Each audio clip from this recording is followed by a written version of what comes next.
اردو نعت کی شعری تہذیب بادی النظر میں یہ ایک بہت بڑا موضوع ہے، اور بڑے موضوعات کی بابت عام طور پر ہمارا تاثر یہ ہوتا ہے کہ وہ بہت دقیق، بہت سنجیدہ اور بہت ہی دشوار قسم کے موضوعات ہوتے ہیں، اور ان کے بارے میں گفتگو کرنا اور اس گفتگو کو سننا دونوں ایک طرح کا دقت طلب مرحلہ ہوتا ہے۔ لیکن کیا دلچسپ اور عمدہ بات یہ ہے کہ جب ہم اردو نعت کی شعری تہذیب پر غور کرتے ہیں تو ہمیں اندازہ یہ ہوتا ہے کہ ہماری تہذیب کے جتنے جاویداں، زندہ اور روشن رنگ ہمیں اپنی اس تہذیب کے اس حوالے سے میسر آتے ہیں، وہ کسی دوسری جگہ اتنی کثرت سے یقیناً میسر نہیں آ سکتے۔ اور رہا سوال دقت کا، تو وہ دقت یوں اس میں سے دور ہو جاتی ہے کہ بات کرتے ہوئے اور سوچتے ہوئے ہمارے ہاں خود نبی کریم صلی اللہ علیہ وسلم کی ذات گرامی کی جو شخصیت کا سب سے نمایاں پہلو ہے، یعنی رحمت اور محبت، اس کا سب سے زیادہ اظہار ان نقوش میں اور ان حوالوں میں اور تہذیب کے ان مظاہر میں ہمیں نظر آتا ہے۔ اس پر بات کرتے ہوئے سب سے پہلے ہمیں اس سوال پہ غور کرنا چاہیے کہ اردو نعت کی شعری تہذیب سے ہماری کیا مراد ہے۔ واقعہ یہ ہے کہ کسی بھی تہذیب اور کسی بھی معاشرے کے تخلیقی اظہار میں سب سے بلیغ اور سب سے عمدہ صورتیں، معنی آفریں صورتیں اس کے شعر و سخن میں ظاہر ہوتی ہیں۔ شاعری دراصل ایک معجزے کی ایک صورت ہے، اور اچھا شعر ہم پر اسی طرح اثر انداز ہوتا ہے جیسے کوئی معجزاتی لمحہ اثر انداز ہوتا ہے۔ ہم اپنی تہذیب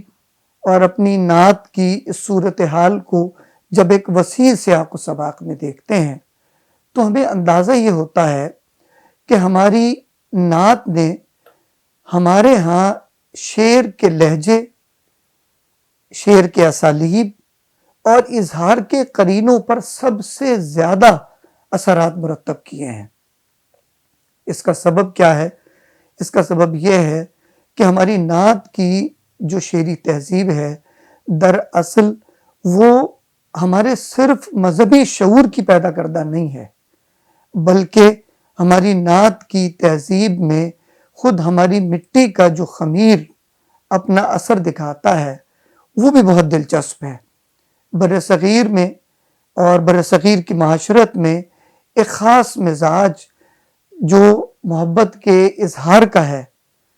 اور اس میں جو وارفتگی اور شدت ہمارے سامنے آتی ہے،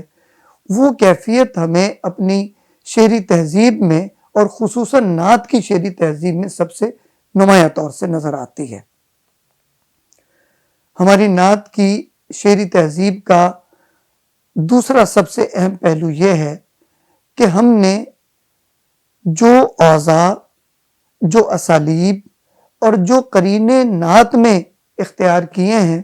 اس نے خود ہماری پوری اردو شاعری کے مزاج کی تشکیل میں بھی ایک بہت بنیادی کردار ادا کیا۔ ہماری نعت دراصل ایک ایسا بنیادی ماخذ اور ایک ایسا منبع ہے جس سے روشنی کے وہ سوتے پھوٹتے ہیں جو ہماری پوری شعری تہذیب کو منور کرتے ہیں۔ اب مثال کے طور پر اگر ہم یہ دیکھیں کہ ہماری شعری تہذیب میں ایک بہت ہی نمایاں موضوع اور ایک بہت بڑا حوالہ جو ہے وہ حسن و دلکشی کا ہے، تو ہم غور کرتے ہیں کہ حسن و دلکشی کا یہ حوالہ خود ایک سطح پر خود نبی کریم صلی اللہ علیہ وسلم کی ذات گرامی سے جس طرح اخذ کیا گیا ہے، اس کی ایک جہت ہمیں خود اپنی شاعری کے ان اسالیب اور اظہار کے ان سانچوں میں بھی نظر آتا ہے جن کو براہ راست نعت نہیں کہا گیا۔ اس کی سب سے بڑی مثال خود اقبال ہے، اور اقبال کے علاوہ اور بھی ہمارے اس زمانے سے لے کر آج تک کے شعراء کو ہم دیکھتے ہیں کہ ان کے ہاں یہ حوالے اور یہ عناصر ان کے شعری اسالیب اور اظہار میں بہت تواتر سے اور بہت سلیقے سے اپنے اظہار کا راستہ بناتے چلے آتے ہیں۔ دوسرا موضوع جو نعت سے ہم نے لیا وہ جذب و کیف کی کیفیت ہے، وہ عشق کی کیفیت ہے، وہ وارفتگی اور وابستگی کی کیفیت ہے۔ اس موضوع کو جب آپ دیکھیں گے تو ہم محسوس کرتے ہیں کہ ہماری شاعری میں عشق کی جتنی صورتیں وضع ہوئی ہیں اور عشق کے اظہار کے جتنے قرینے ہماری شاعری نے اختیار کیے ہیں اور ہمارے شعراء نے اپنے عشق کے اظہار کے جتنے لہجوں کو تشکیل دیا ہے، وہ کم و بیش سب کے سب ہمیں اپنی نعت سے میسر آتے ہیں۔ تو اردو نعت کی شعری تہذیب کا سب سے بڑا فیضان ہمارے ادب اور ہمارے شعر پر یہ ہے کہ اس نے ہمیں سوچنے کے زاویے ہی مہیا نہیں کیے اور ہمیں رسول اللہ صلی اللہ علیہ وسلم سے اپنے عشق اور اپنی محبت کے قرینے ہی واضح کرنے اور بیان کرنے کا موقع فراہم نہیں کیا، بلکہ ہماری نعت نے ہمیں وہ اسالیب اور وہ اوضاع فراہم کیے جو ہمارے شعر کی تشکیل میں بھی بہت بنیادی کردار ادا کرتے ہیں۔ ہماری شاعری اور خاص طور سے یہ بہت بڑی غور طلب ہے اور ان مظاہر پر جب ہم غور کرتے ہیں تو ہمیں اندازہ ہوتا ہے کہ ہمارے شعری اظہار کے جتنے سانچے تشکیل پائے ہیں، چاہے وہ ہمارا کلاسک کا زمانہ ہے، میر کا زمانہ ہے، غالب کا زمانہ ہے، اور اس سے لے کر عہد جدید کی نعت تک، آج کے شاعر تک، یہ سارے حوالے خاص طور سے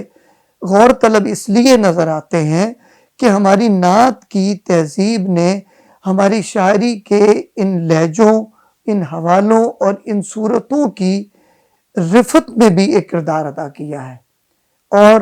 بڑے شعر کے بارے میں اور بڑی شاعری کے بارے میں جو بات کہی جاتی ہے کہ بڑی شاعری بیک وقت ایک سے زیادہ سطحوں پر اپنا ابلاغ کرتی ہے، تو وہ شاعری جو ہمارے ہاں نعت کی شاعری ہے، اگر ہم اس کو اٹھا کر دیکھتے ہیں تو ہمیں اندازہ ہوتا ہے کہ نعت کی شاعری کا ایک رخ وہ ہے جس سے ایک بالکل عام آدمی، ایک عام ذہنی سطح کا آدمی جو ہے وہ اس نعت سے اور نعت کے اس شعر سے اپنے جذبے کی تسکین کو محسوس کرتا ہے، اور دوسری نعت کی سطح وہ ہے جس کو ایک اس سے بہتر شعور کا آدمی جو اپنا ایک علمی پس منظر بھی رکھتا ہے، وہ اس سطح پر آ کر دیکھتا ہے اور محسوس کرتا ہے، اور یہ اندازہ ہوتا ہے کہ اس کی تسکین کی سطح کی نوعیت خاصی مختلف ہے۔ اور تیسری ایک اور سطح بھی ہے جو اس سے بلند تر ہے، اور وہ سطح وہ ہے جہاں علم کی کیفیت بھی اپنا اظہار کرتی ہے اور شعور کی کیفیت بھی اپنا اظہار کرتی ہے، اور اس کے ساتھ ساتھ جذب و کیف کا عالم بھی اپنی ایک الگ نوعیت میں ہمارے سامنے آتا ہے۔ یہ سطح وہ ہے جہاں پر صوفیہ نعت کے شعر کو محسوس کرتے ہیں، پڑھتے ہیں اور اس کی تعبیر کرتے ہیں، اس کی شرح کرتے ہیں۔ اور جب ہم اہل علم کے پاس بیٹھ کے اس شعر کو سمجھنے کی اور پڑھنے کی کوشش کرتے ہیں تو ہمیں اندازہ یہ ہوتا ہے کہ نعت نے ہمارے ہاں ہمیں شعر کو جس طرح سمجھنے کا موقع فراہم کیا ہے، جس طرح شاعری کو دیکھنے کا موقع فراہم کیا ہے، وہ ہماری خود اپنی شعری تہذیب میں اور خصوصاً غزل کی تہذیب میں اور نظم کی تہذیب میں یہ ہمیں بہت نمایاں طور سے نظر آتا ہے۔ ان دو اصناف کا ذکر بالخصوص اس لیے بھی کیا گیا ہے کہ آج کے زمانے میں ہماری جو بڑی شاعری کی جا رہی ہے اس میں یہ دو اصناف خاص طور سے بہت نمایاں ہیں، اور ہمارے شعری ابلاغ کی بہترین صورتیں انہی دونوں اصناف میں ہمیں نظر آتی ہیں۔ لیکن ہماری نعتیہ شاعری ان دونوں اصناف پر کس طرح اثر انداز ہوئی ہے اور اس نے کس طرح ہماری نعت کی شعری تہذیب نے ہمارے شعری اسالیب کو کس طرح نئے پیرائے فراہم کیے ہیں، اور شعر کے اظہار کے جو سلیقے ہمارے ہاں در آئے ہیں اس میں نعت کا خصوصاً کیا کردار رہا ہے، اس حوالے سے دیکھنے کی یہ ضرورت ہمارے نقادوں کو پیش آتی ہے، اور اس پر غور کیا جانا چاہیے۔ خاص طور سے یہ ایک بہت بڑا اور وسیع موضوع ہے، کیا ہی اچھا ہو کہ اس کو ایک بنیادی ڈسکورس کا درجہ دے کر ہمارے سنجیدہ نقاد اس پر کام کریں اور یہ دیکھنے کی اور یہ سمجھنے کی کوشش کریں کہ نعت محض صرف اپنی صنفی حدود میں رہ کر ہم تک کن معنی کا ابلاغ کر رہی ہے، یہ تو ایک موضوع ہے ہی، لیکن نعت اپنی صنفی حدود سے آگے آ کر خود ہماری شعری تہذیب کی تشکیل میں کیا کردار ادا کرتی ہے، اس کا بھی مطالعہ کیا جائے۔ یقیناً یہ مطالعہ وقوع بھی ہوگا اور ہم اپنے شعر کو سمجھنے کے نئے زاویے بھی حاصل کر پائیں گے۔